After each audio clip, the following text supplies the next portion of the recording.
This is either a 1958 or 59 T-Bird. Pretty much identical, but it is a beauty. They only made these cars for 2 years in this body style.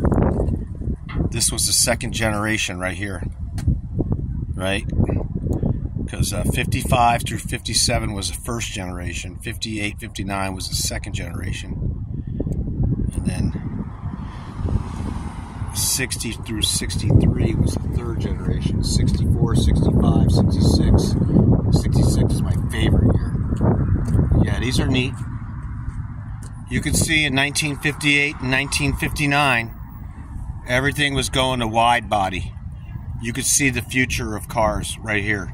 In 1958, 59, it was kind of like the transition year where they were trying to get away from, you know, the fins and narrow bodies. They were trying to come up with a wide body profile.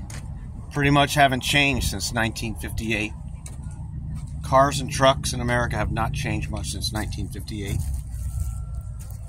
Wow. This guy was a P3 Orion flight engineer. Wow. When you're in this car, boy, you feel like you're flying. It looks like you're flying.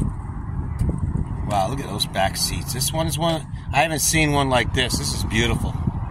This is absolutely beautiful. Wow. Absolutely beautiful. Wow. Absolutely stunning. Stunner, boy. Wow. You're not going to find a better example of a car. It's so weird. I bought a white 90 Miata yesterday and I see this. Yeah. Nice.